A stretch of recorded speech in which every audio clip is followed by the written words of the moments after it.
उत्तर प्रदेश में अगले 2 दिन बाद यूपी टेट की परीक्षाएं स्टार्ट हो जाएंगी। इस यूपी टेट की परीक्षा में पहली बार नॉर्मलाइजेशन की प्रक्रिया को लागू किया जाएगा।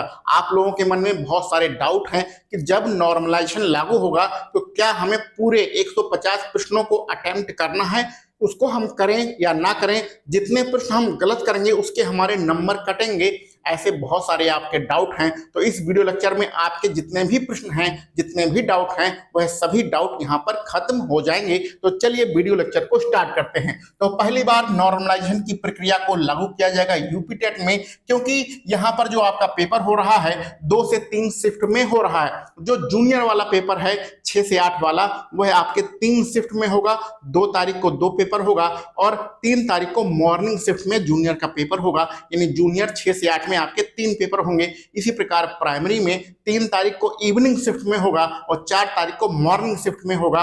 और कब किसका पेपर है ये सारी चीजें आप लोग जानते हैं। तो प्राइमरी वाला 2 शिफ्ट में होगा। तो नॉर्मलाइजेशन का खेल हमें समझना है। तो सबसे पहले नॉर्मलाइजेशन कैसे किया जाता है उसको समझेंगे और फिर इस पे हमारा क्या प्रभाव पड़ेगा उसको समझेंगे। तो जो नॉर्मलाइजेशन होता है, एक से ज्यादा शिफ्ट में जब आपका पेपर होता है तो पेपर के कठिनाई स्तर को संतुलित करने के लिए नॉर्मलाइजेशन की प्रक्रिया को अपनाया जाता है। यह कैसे काम करता है पहले उसको बात करते हैं। देखो, कुछ काम है आयोग के ये काम है और ये काम है किसके, स्टूडेंट के। तो आयोग जो काम करता है उस पर हम लोग चर्चा कर सकते हैं, लेकिन इसमें हम कुछ कर नहीं सकते हैं क्योंकि ये जो करना है ये आयोग को करना है, हमारे हाथ में कुछ नहीं है। तो नॉर्मलाइजेशन कैसे होता है उस पर बात करते हैं। तो सबसे पहले औसत अंक निकाला जाता है नॉर्मलाइजेशन में। औसत अंक निकालने के लिए क्या किया जाता है कि जो भी शिफ्ट होती है, चाहे 2 शिफ्ट चाहे 3 शिफ्ट में आपका पेपर होता है, तो अधिकांश परीक्षाओं में 0.01 जो प्रतिशत बच्चे होते हैं, यानी जो टॉपर बच्चे होते हैं, उनका स्कोर निकाल लिया जाता है। जैसा जूनियर में मान के चलते हैं या प्राइमरी में मान के चलिए कि 2 शिफ्ट में, जूनियर में आपका 3 शिफ्ट में है, तो मान के चलते हैं किसी शिफ्ट में जो हाईएस्ट बच्चे हैं उनका स्कोर 120 आ रहा है।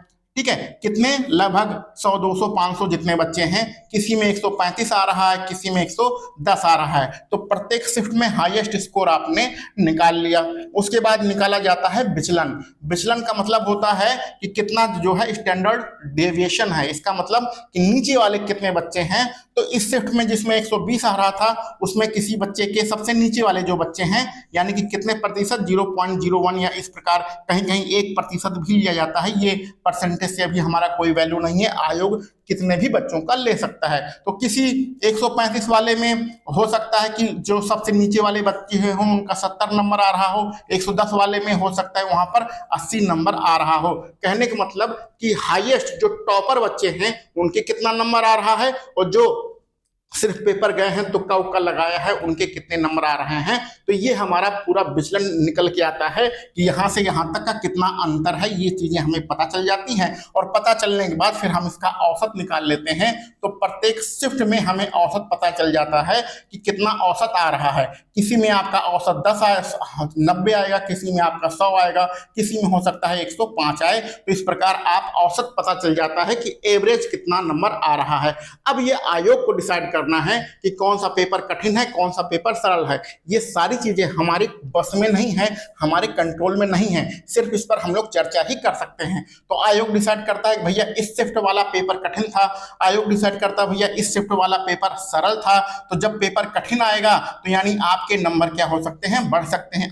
पेपर कठिन था तो आपके नंबर कम रहेंगे, यानी कि अब नंबर बढ़ने की उम्मीद बढ़ जाएगी। इसी प्रकार पेपर जब सरल आएगा तो स्वाभाविक सी बात है आपके नंबर ज्यादा रहेंगे, लेकिन नॉर्मलाइजेशन में आपके नंबर घट सकते हैं। तो ये पूरी डिफिकल्टी लेवल जब हमें पता चल जाता है, ये पूरी प्रक्रिया निकालने के बाद, तो हमारे नंबर घटते हैं, बढ़ते हैं। इसमें बहुत सारे फार्मूले भी होते हैं। आयोग किस फार्मूले का यूज करता है, एसएससी वाला फार्मूला लगाता है, बैंकिंग वाला फार्मूला लगाता है, ऐसी कोई अभी यहाँ पर क्लियरिटी नहीं है। लेकिन कहने का मतलब ये हमारी नॉर्मलाइजेशन की प्रक्रिया है। इसमें हम कुछ नहीं कर सकते हैं कि औसत अंक कितना आ रहा है, विचलन कितना है, हाईएस्ट स्कोर कितना है। हमें क्या पता कि जिस शिफ्ट में हमने अपना पेपर दिया है उसमें कौन सा हाईएस्ट है कौन सा नहीं है ये हमें नहीं पता है, कौन सा कठिन है कौन सा सरल है यह भी हमें नहीं पता होता है।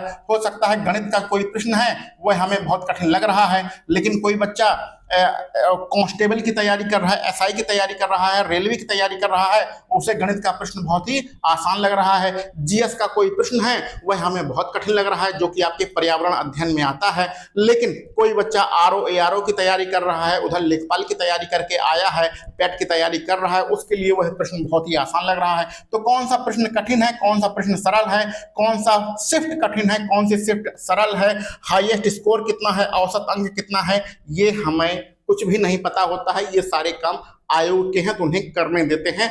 अब हम क्या कर सकते हैं उस पर चर्चा करते हैं। देखो भैया, आपके पेपर में नेगेटिव मार्किंग नहीं है, ये सबसे आपका प्लस पॉइंट है।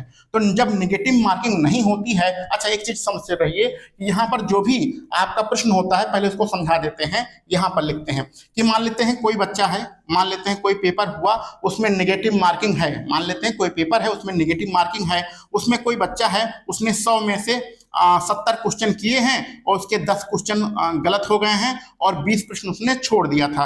और दूसरा कोई बच्चा है उसने भी 70 क्वेश्चन किए हैं लेकिन इसमें सभी में तुक्का लगा दिया था, यानी 100 के 100 प्रश्न सॉल्व किए थे, यानी कि इसके 30 प्रश्न गलत थे। तो जब नॉर्मलाइजेशन की प्रक्रिया होगी तो इन गलत जो प्रश्न है इसका बहुत बड़ा प्रभाव पड़ेगा और इसका नंबर सबसे ज्यादा जो नुकसान होगा वो इस वाले बच्चे को होगा, क्योंकि इसने गलत प्रश्नों की संख्या बहुत ज्यादा है। लेकिन ये कब है, जब नेगेटिव मार्किंग आपकी रहेगी, नेगेटिव मार्किंग आपकी रहेगी तब ये कहानी यूज होगी। जब नेगेटिव मार्किंग नहीं है तो वहां पर गलत प्रश्नों का कोई प्रभाव नहीं पड़ेगा। तो एसएससी में, रेलवे में आप समझ गए हैं कि जो गलत प्रश्न आप ज्यादा संख्या में कर देते हैं उससे आपकी जो नॉर्मलाइजेशन की प्रक्रिया होती है उसमें आपको नुकसान होता है। लेकिन यहाँ पर अपने यूपी टेट में बहुत अच्छी परीक्षा है, ये हमें बहुत पसंद है। यहाँ पर कोई भी नेगेटिव मार्किंग नहीं है। इससे पहले भी हम जब लोग पेपर करते थे तो टोटल 150 प्रश्नों को सॉल्व करते थे, जो आता था उसको सही करते थे, जो नहीं आता था उसमें कोई भी प्रश्न छूटने नहीं पाता था। मान लेते हैं कोई बी विकल्प या सी विकल्प, जो भी अच्छा लगता था उसको जो है गोला भर के चले आते थे। रॉन्ग क्वेश्चन नेगेटिव, जब आपकी नेगेटिव मार्किंग है ही नहीं तो गलत प्रश्नों का यहाँ कोई प्रभाव नहीं पड़ेगा, गलत प्रश्नों का कोई प्रभाव नहीं पड़ेगा। इसको समझ लीजिए, ये वाला जो कॉन्सेप्ट हमने समझाया है ये यहाँ पर लागू नहीं होगा, ये कहानी इसकी खत्म है।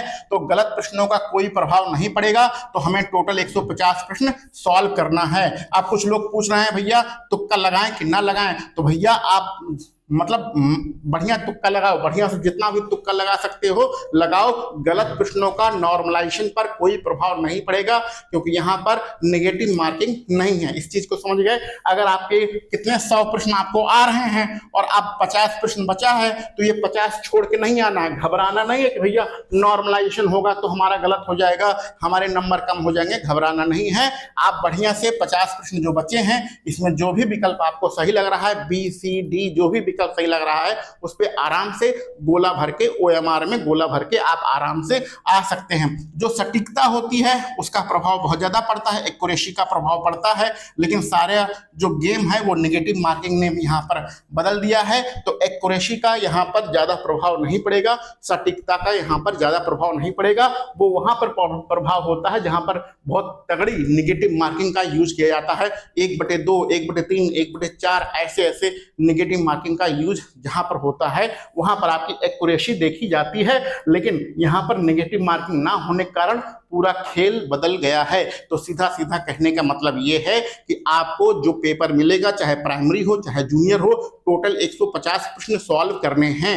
ठीक है, अगर आपके 10 प्रश्न 110 प्रश्न सही हो रहे हैं, आपके 40 प्रश्न बच रहे हैं, तो 40 में आप तुक्का मार के आइए। 40 में अगर 1/4 के हिसाब से 10 प्रश्न भी आपके सही हो जाएंगे तो आपका 120 नंबर मिल जाएगा।